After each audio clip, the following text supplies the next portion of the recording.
welcome to The World Today. I'm Amarachi Ubani.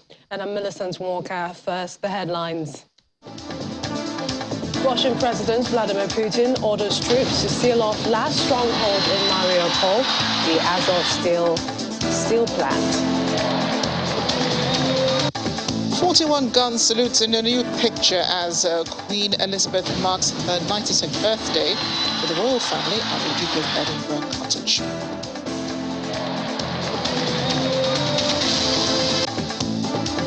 Plus, dozens of people killed, others injured in 4 explosions across Afghanistan today.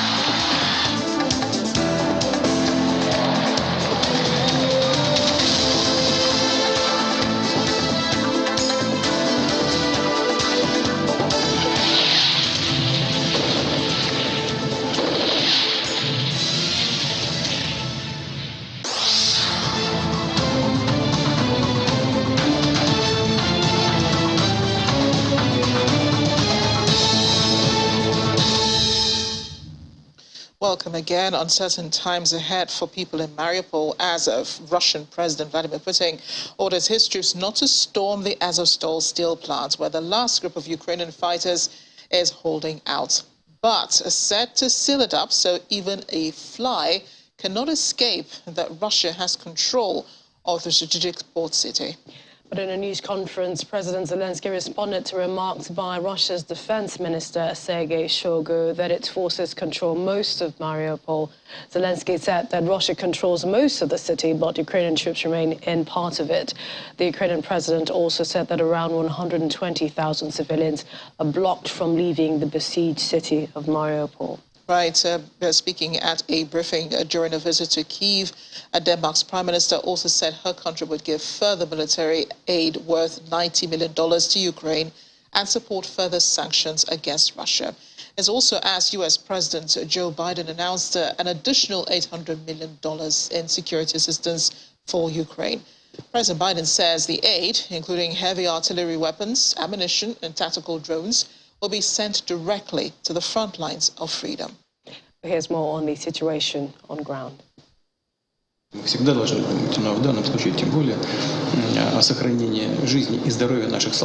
Vladimir Putin has ordered the Russian military to cancel plans to storm the Azovstal plant in the Ukrainian port city of Mariupol and says he wanted it to continue to be hermetically blockaded instead.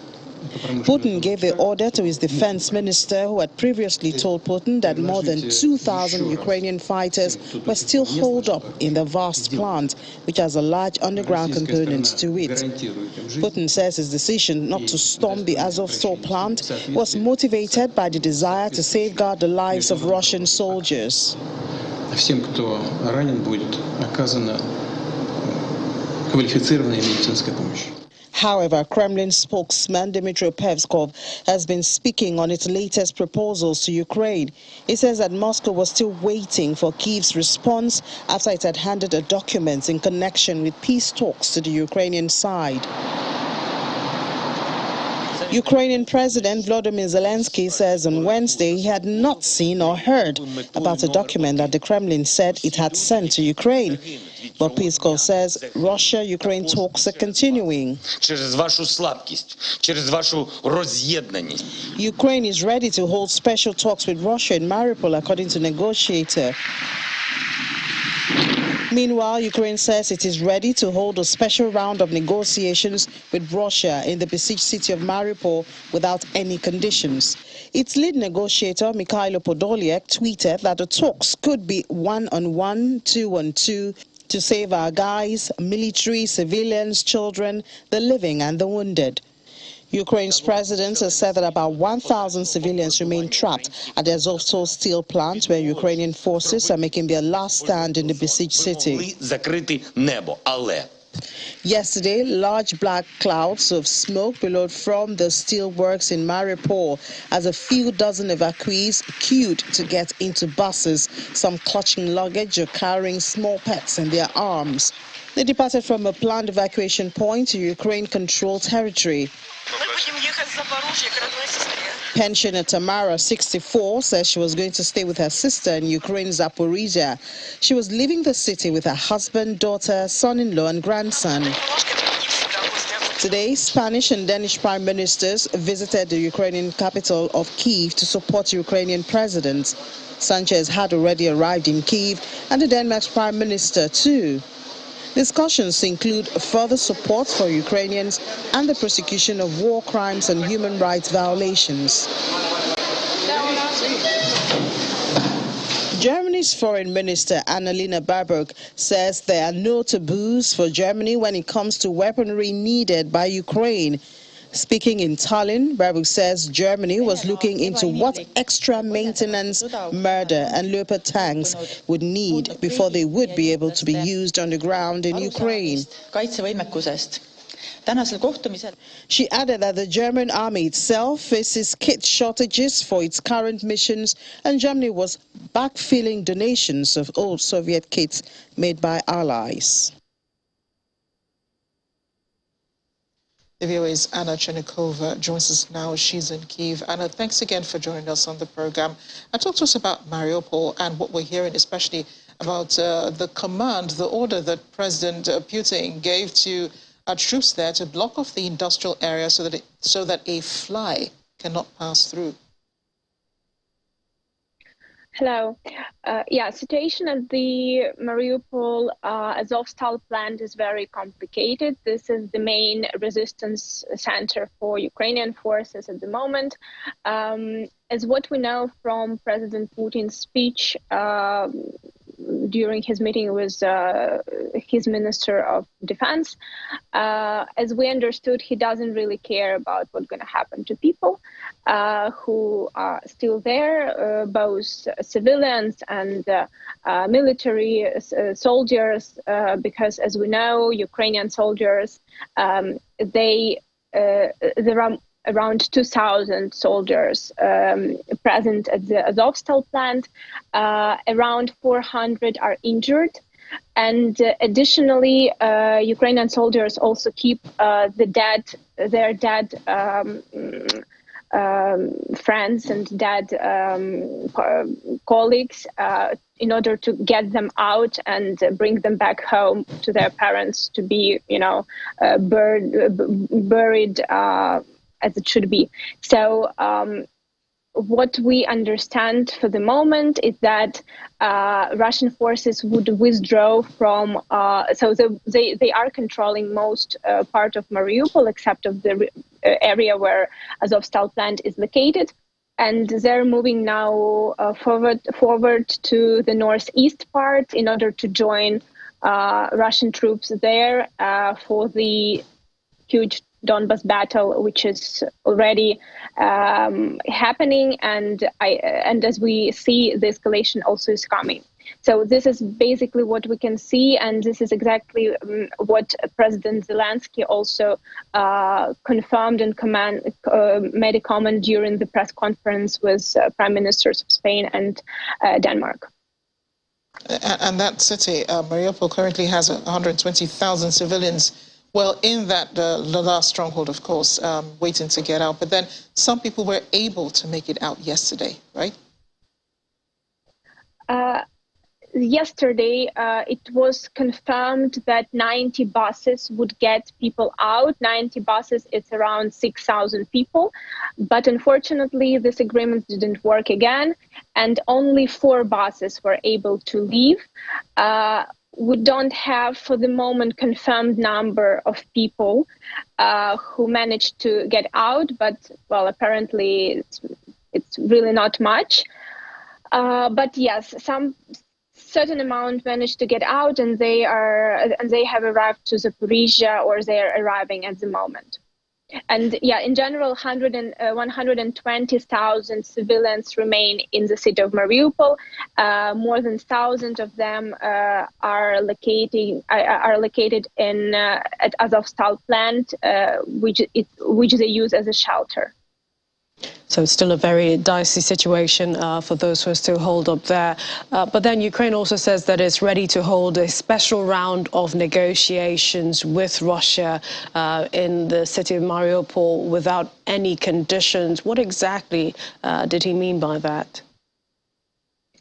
Mr. Podolak and Mr. Arahamia, who are members of the negotiation team, negotiations which took part in Istanbul in particular, they announced they are ready to meet with their counterpartners from Russia, also representatives of the negotiation group. They're ready to meet in Mariupol and to come there and negotiate exactly what President Zelensky also is talking about, and Ukraine is trying to get from Russian side the evacuation. So Ukrainian side is ready to go there and discuss evacuations there if this is the only way. So Ukraine is open for any kind of meeting or any kind of conditions in terms of negotiations, but Ukraine wants to get people out, and this is the main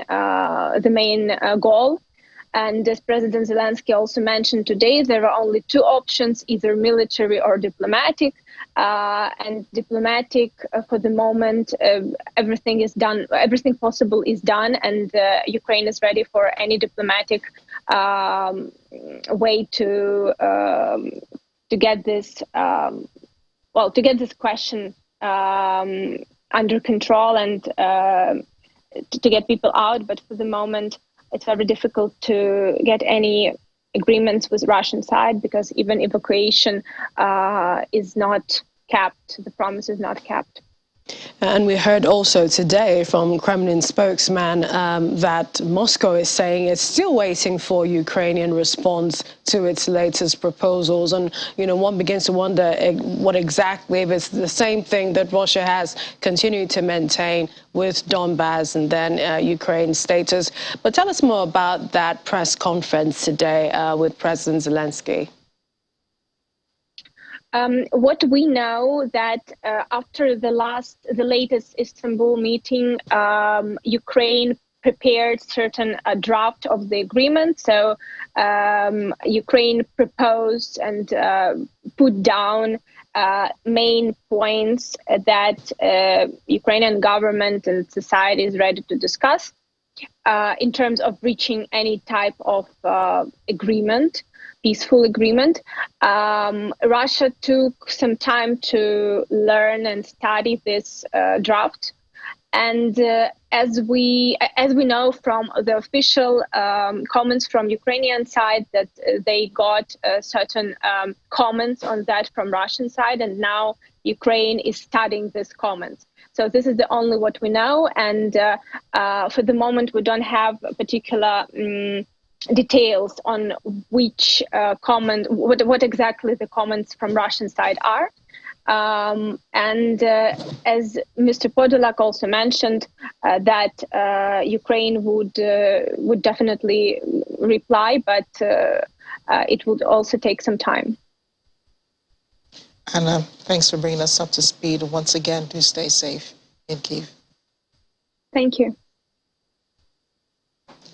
We'll come all the way down to Africa, Ethiopia to be exact, drawn by rumors on social media. Young men and old, many with their military records in hand, gathered outside the Russian embassy in the capital Addis Ababa with hopes of fighting for Moscow in Ukraine. Despite the Russian embassy denying recruiting Ethiopian fighters, Ethiopian men continue to gather in a bid to volunteer. Social media rumor of a $2,000 payment to join the Russian military and the possibility of work in Russia after the war inspired some Ethiopian men to queue up outside the Russian embassy in Addis Ababa. Many parts of Ethiopia are ridden by conflict, and annual inflation hovers around 30%. So many here say they are eager to leave the country. Inflation is rising day by day. Life is very hard here. So I am willing to leave Ethiopia to support the Russian government in whatever way I can. I want to go and fight along Russians. The reason I want to go to Russia is not because I want to fight Ukraine, but it is because I am not benefiting from my country. The rumor followed news reports in March that Russian President Vladimir Putin had given the green light for up to 16,000 volunteers from the Middle East to be deployed alongside Russian-backed rebels to fight in Ukraine. The Russian embassy issued a statement on Tuesday saying that it's not recruiting fighters and that Ethiopians who showed up outside were well-wishers expressing solidarity and support for the Russian Federation. Ethiopia has called on all sides in the war to exercise restraint and did not vote on a UN General Assembly resolution condemning the February 24 invasion of Ukraine, which Russia calls a special military operation to demilitarize the country. But many in Ethiopia voiced solidarity with Russia, which has enjoyed close relations with the Horn of Africa nation since the Soviet era.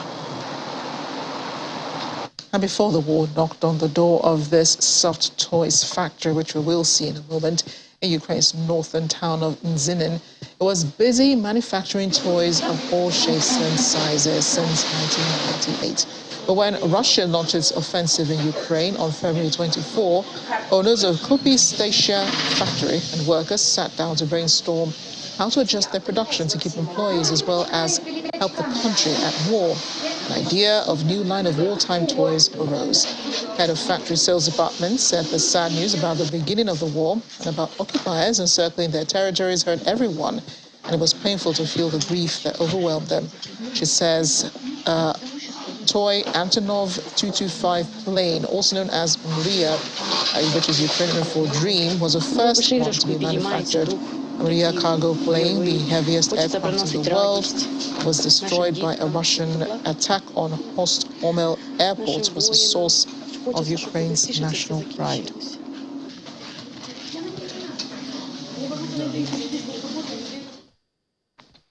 And like Batman, forming the Justice League of Superheroes, or Iron Man helping assemble the Avengers, is what comic book editor Scott Donbier needed to put together a team of stars. The call went out quickly, and Donbier quickly signed up the biggest names in the U.S. comic book industry to collaborate on a special anthology to raise money for Ukrainian war refugees.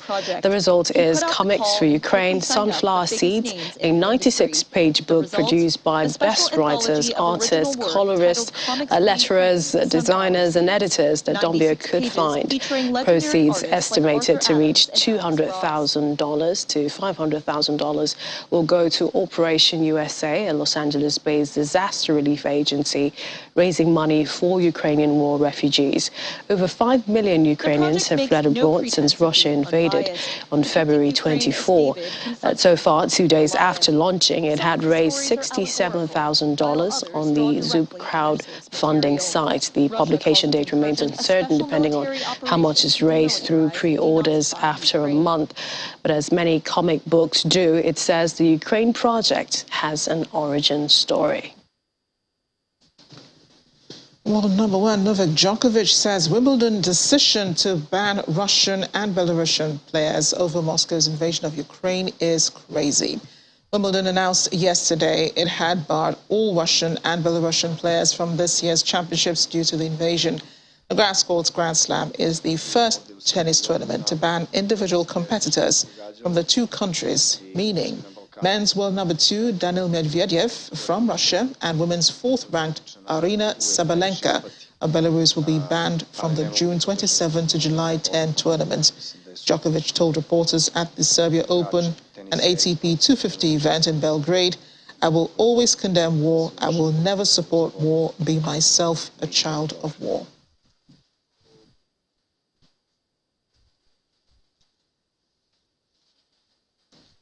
Coming up on The World Today. French president clears major hurdle on the path to re-election after combative TV debate performance against far-right candidates Marine Le Pen. Please stay with us.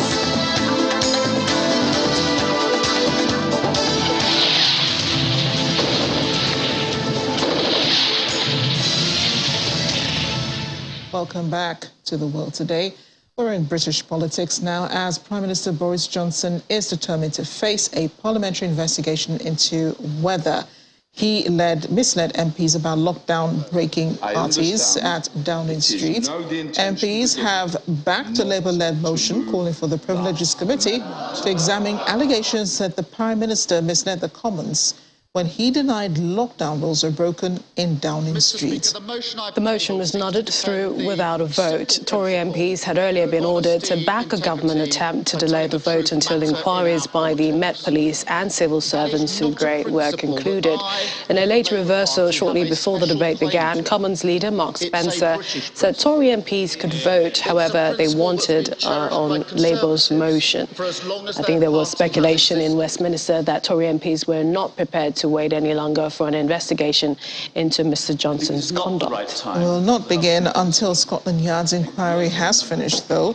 The Prime Minister missed the debate in the Commons, says he's away on a two-day visit to India. Much earlier, this played out in Parliament. On Tuesday night to his backbenchers were...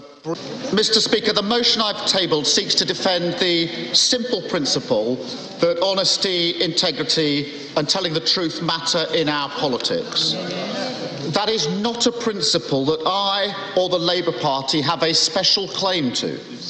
It's a British principle. It's a principle that's been cherished by Conservatives for as long as their party has existed.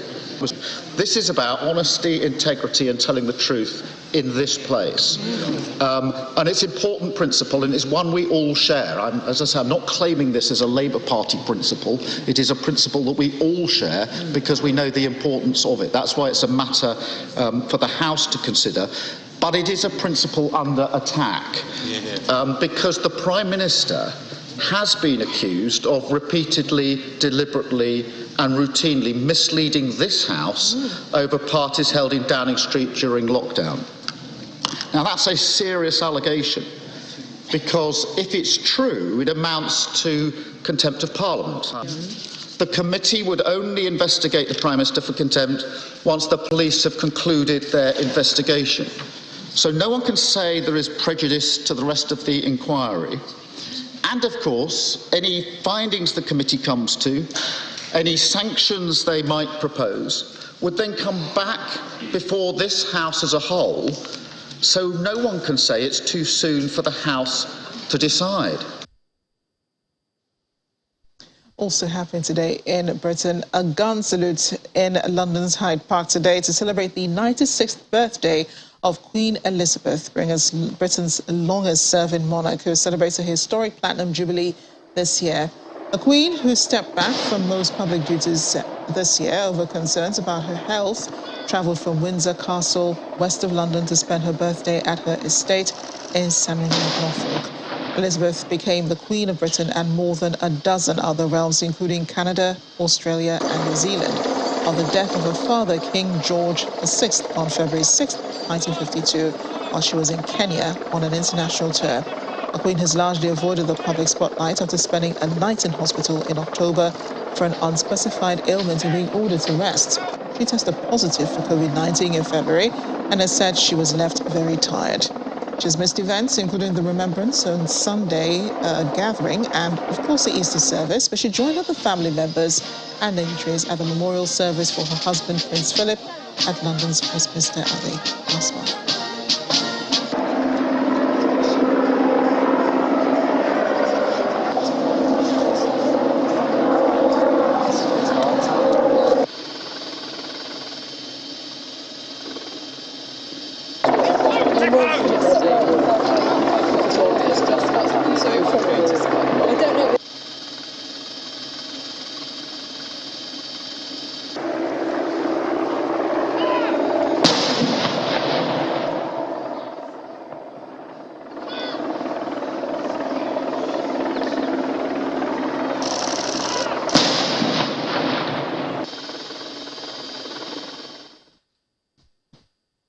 Well, the Queen sort of has two birthdays. I mean, Thursday, 21st of April, is the Queen's birthday, but she also has another one later in the year. She has two birthdays, her real one, where she was born in 1926, April the 21st. But then the second one is the official celebration on the second Saturday of June. How does she celebrate them? Well, In the past, official celebrations to mark a king or queen's birthday in the UK have been held on a day that isn't their actual birthday. The Queen's great-grandfather, Edward VII, who was king from 1901 to 1910, was born in November, which is not known in the UK for its good weather.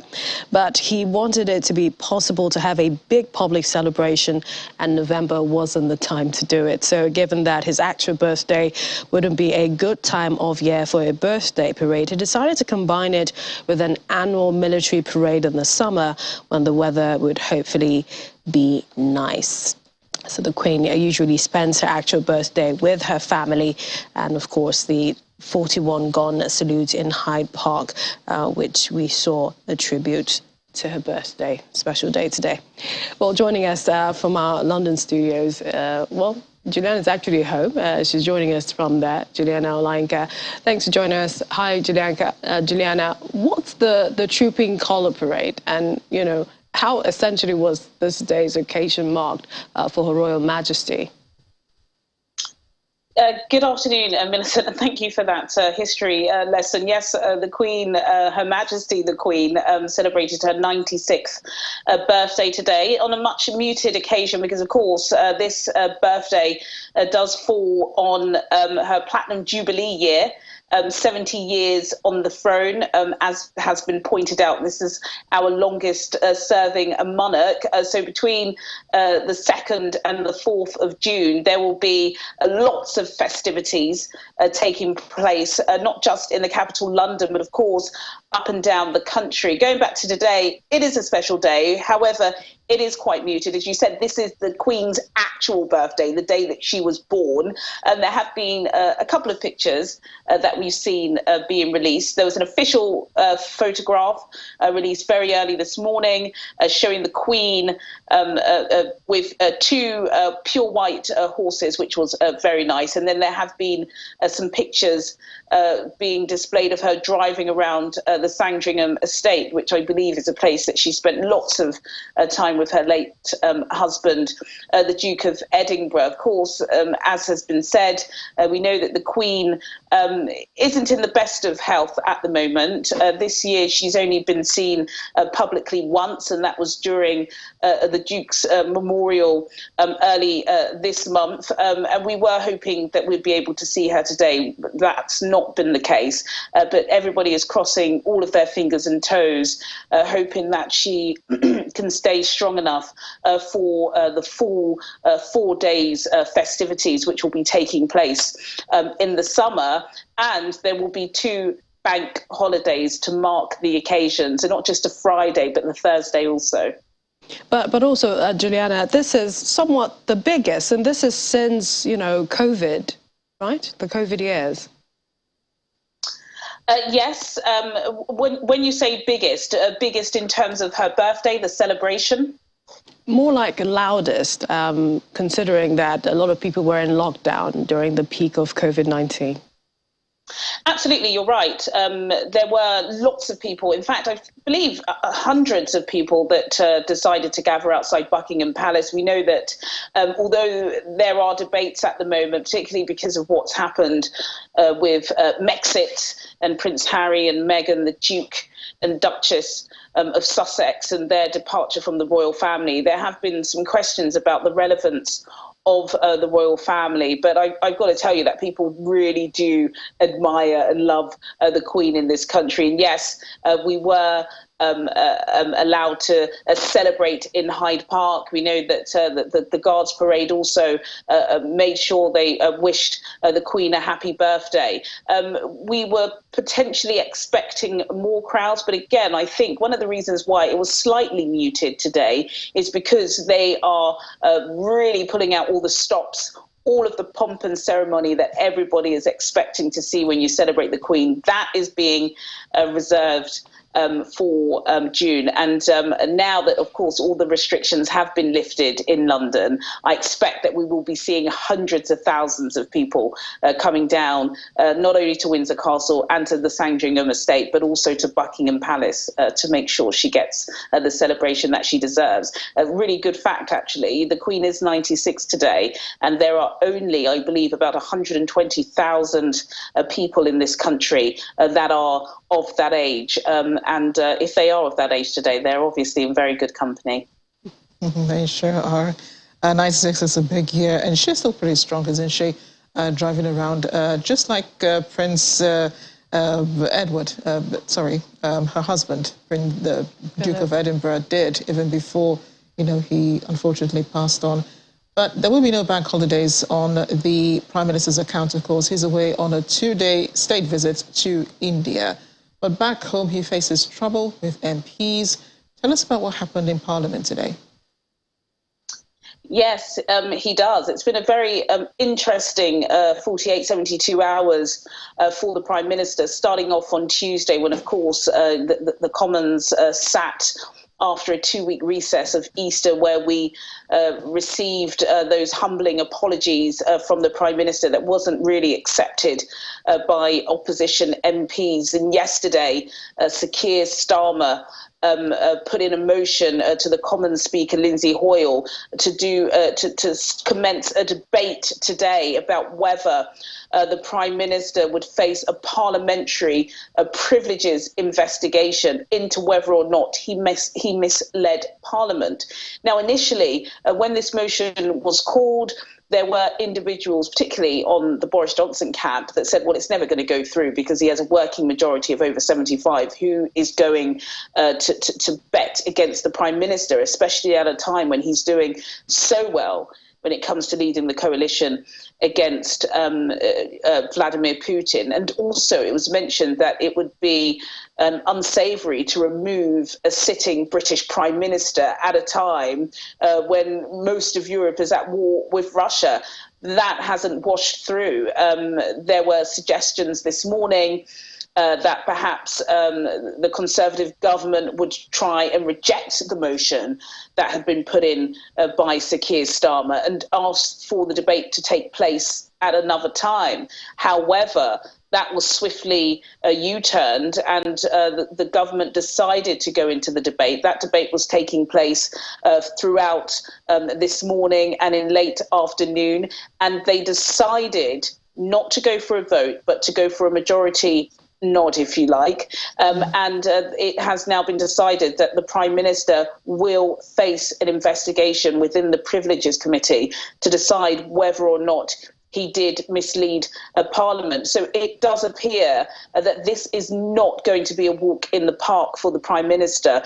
During today's debate, there were several Tory MPs that stood up and spoke against the Prime Minister. Yes, they had put on record that they did accept his apology and they did believe that he was humbly sorry. But the wise thing that Sir Keir Starmer and the other opposition MPs who drafted this motion have done is they are not shaping this as an attack against Boris Johnson. They are now shaping this as a defence of the moral standards of Parliament. And they're being really careful to word it like that because they know that the vast majority of people in Parliament, whether you are a Conservative, whether you are Labour or Liberal Democrat, want to uphold those ethics. And if those ethics haven't been upheld, even if it's by the custodian of the law, which is Prime Minister Boris Johnson, it needs to be rooted out. And we're just going to have to wait and see, as we always say, what's going to happen next. And that was actually my next question, what's going to happen next. But there is such a process, to this, Juliana. We have seen Prime Ministers leave even on more minor incidents, in Britain. But here we are watching the Prime Minister going through this blow-by-blow process of actually deciding what happens to him. So why is it important, to go through this route, and make people understand why, if that does happen, the Prime Minister has to leave office? I think with Prime Minister Boris Johnson, the way the opposition parties see it is that, you know, this is his track record. This isn't a one-off event. This isn't, you know, debasing an office. Since he's been a prime minister, there are very, very serious issues from when he was a journalist at the Telegraph. Like it or not, if you're in a public office, you have public scrutiny. There are suggestions that he hasn't lived the most, let's say, conservative private life. People are still not sure how many children he's fathered. We know that he's had, and he's admitted to having, multiple affairs. There were serious issues when he was the mayor of London and allegedly providing contracts to an individual or individuals he was having extramarital affairs with, his conduct as a journalist, and then, of course, some of the handlings of the COVID-19 crisis in the UK. There is still going to be an investigation into the handling of COVID-19 and why Britain had an overwhelming number of high deaths. There's also the scandal involving Matt Hancock and the extramarital affair he had when he was Health Secretary. The Home Secretary, Priti Patel, has been accused of severe amounts of bullying. It just appears to be one thing after another. And some people just don't think that the Prime Minister should be able to get away with it. And I think the fact that the media have been able to play again and again and again, the countless amounts of times the Prime Minister was at the dispatch box saying all standards were upheld and there were no gatherings, there were no events, and now he's got this fine. I think it's just a step too far. And, you know, the opposition parties, as well as Conservative members, want to make sure that the law is held to the letter. And the only way they're going to be able to do this is to make sure they conduct their own thorough investigation, bearing in mind that we're still waiting for the full outcome of Scotland Yard's investigation, which could see the Prime Minister getting more fixed penalty notices. And we're also waiting to hear the unredacted report, to read the unredacted report from Sue Gray, which I mentioned earlier on this show, that is supposed to be extremely uncomfortable reading for the Prime Minister. So there's a long list of accusations, and I think this one was the straw that broke the camel's neck. Juliana, thank you again for joining us. Thank you. Well, French President Emmanuel Macron and far-right challenger Marine Le Pen both locked horns yesterday in a high-stakes election debate, their only one before Sunday's presidential poll, or the round-off.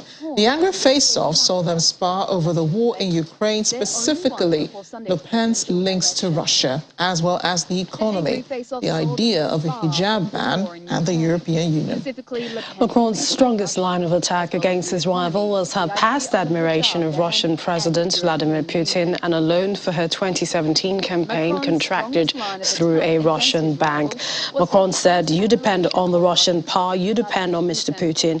A few months after saying that, Madame Le Pen, you took out a loan from a Russian bank in 2015, first Czech Russian bank. Of course, Le Pen rejected the accusation, saying, "He knows very well that I am a completely free and independent woman." For Le Pen, who lags Macron in voter surveys by as much as 56 to 44, that debate was a chance to persuade voters that she has the stature to be president. Le Pen has toned down her stance staunchly anti-EU rhetoric as part of a bid to broaden her electoral appeal. She pledged to give money back to millions of French made poorer during Macron's 5-year presidency, but she continued her far-right anti-hijab stance. Her voters will be reckoning with two opposing visions of France. One, Macron offering a pro-European liberal platform, and Le Pen's nationalist manifesto, which is founded on deep Euroscepticism. French President Emmanuel Macron and far-right challenger Marine Le Pen.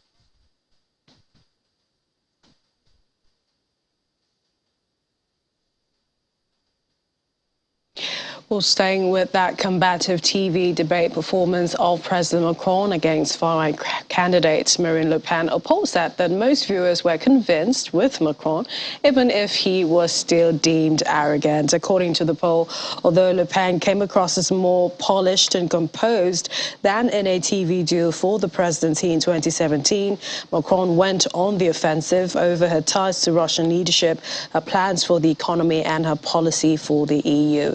And with the deciding vote just days away, some 59% of viewers found Macron to have been the most convincing in the debate. This is a snap poll that suggested that. It also suggested that almost 3-4 showdown would not alter the course of the election, with Macron ahead in all previous polls. Slovenians will also be heading to the poll this Sunday, with Prime Minister Janez Janša hoping his promises to cut Slovenia's reliance on Russian gas imports and his firm pro-Ukraine stance in the war will help propel his ruling centre-right party all the way to victory. The vote is seen as a close race between Janša's Slovenian Democratic Party and the environmentalist freedom movement led by Robert Golob. Golob's freedom movement wants more investment in renewable energy and greater transparency in state institutions. But critics accuse Janša, a populist who is seeking a fourth stint as premier, of undermining democratic standards in Slovenia, an ex-Yugoslav republic of some 2 million people that is a member of NATO and the European Union. A poll published by Nina Media polling agency today put the freedom movement slightly ahead on 26%. And the SDS on 25.6%. Whoever wins will have to secure coalition partners to form a new government. The two main left-leaning parties have ruled out serving in a coalition led by the SDS. Well, these elections are, as they say, probably going to be one of the most influential elections, even though they always say that. But this case, I would say it's true, particularly because it's actually a race which will decide whether we're going to continue this more authoritarian style rule, which is still within the boundaries of democracy, but way more authoritarian that Slovenes were used to in the past, I would say 30 years, or whether like democratic as well as general civic liberties are going to have more focus. So basically, whether transparency of the state bodies and then basically the entire public authorities is going to increase, whether responsibility towards the citizens and whether the functioning of the, let's say, state and particularly checks and balances is going to improve, because this is something that particularly the public feels is not functioning. Still ahead on the program, floating art drone captures street artist Human Chain floating through Venice.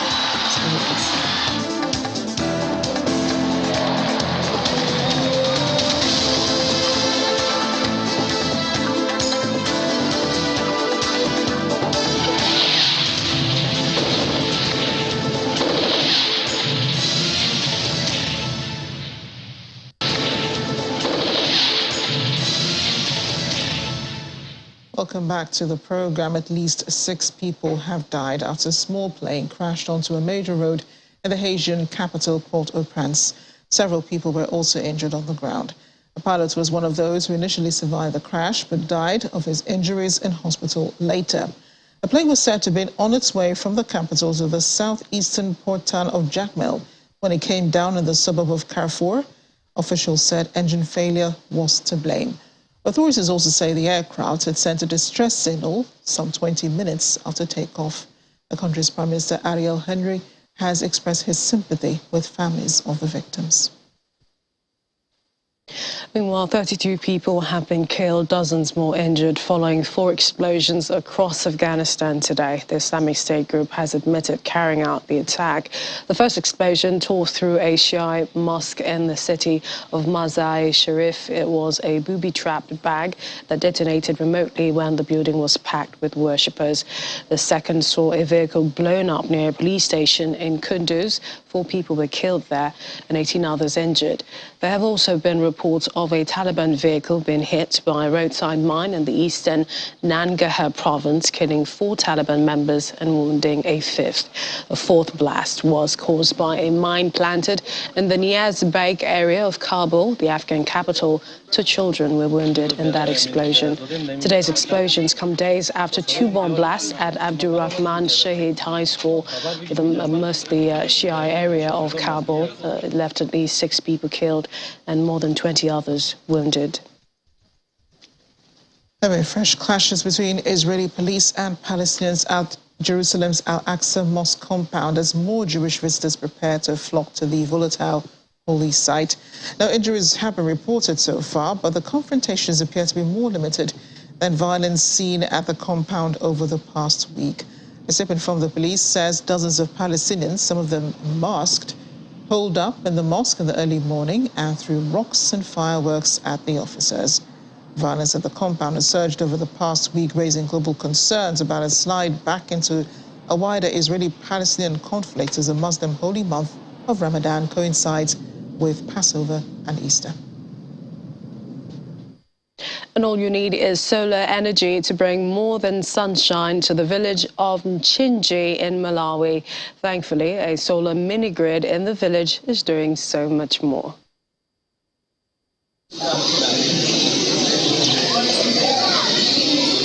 In Malawi, more than 3/4 of the country's roughly 20 million population do not have access to electricity, a higher portion than the continental average of roughly half.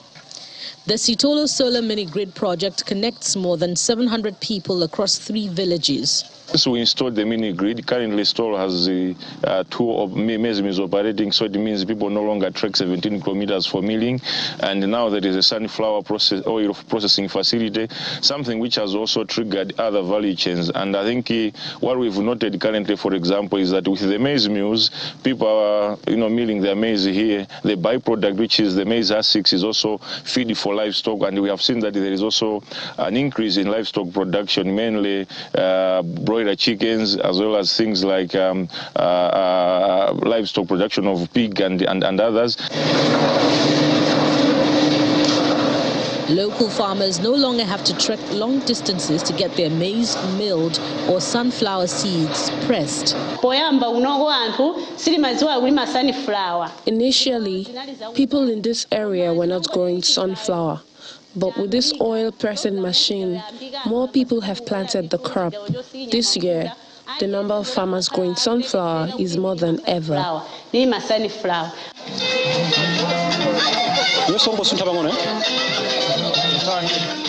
Malawi's power sector is one of the most severely constrained in sub-Saharan Africa, so the Sitolo project has made a big difference to people's lives.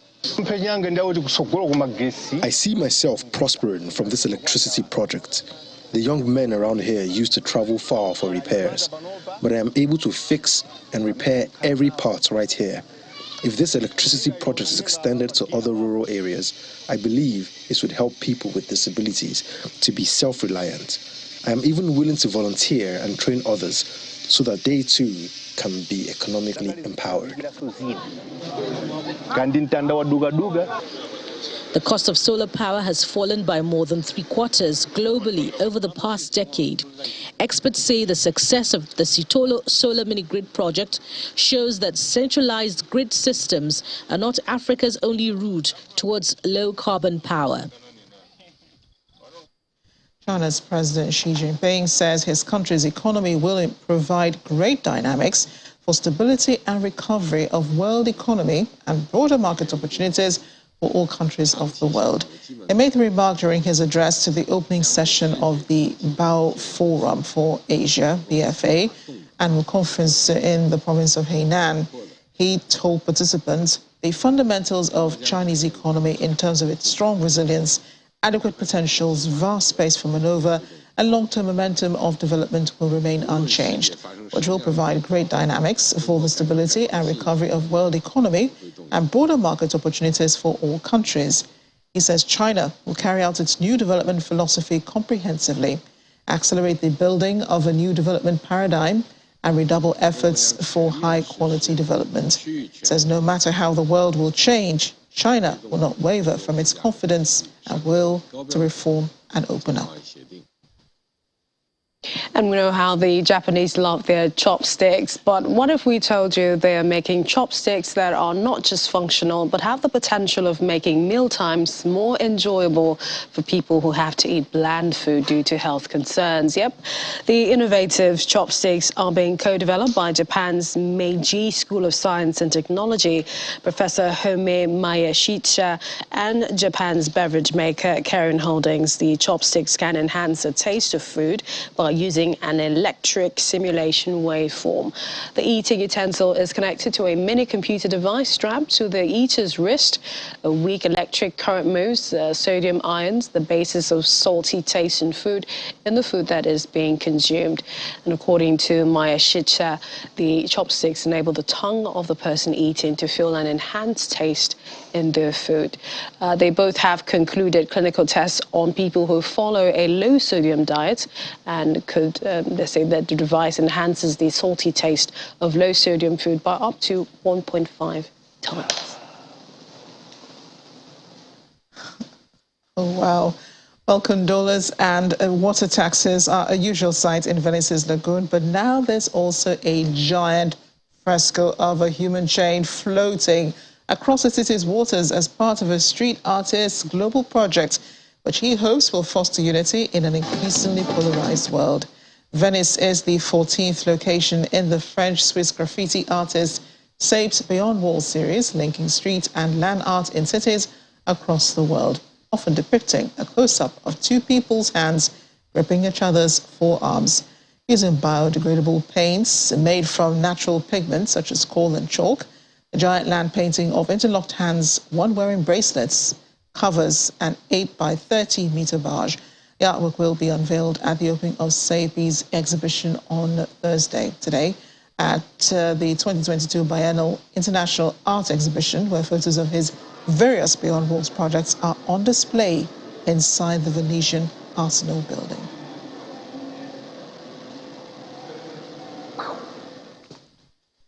I love art. Amazing. Beautiful. And that's our cue. Thank you for watching The World Today. I'm Millicent Walker. And I'm Amarachi Ubani.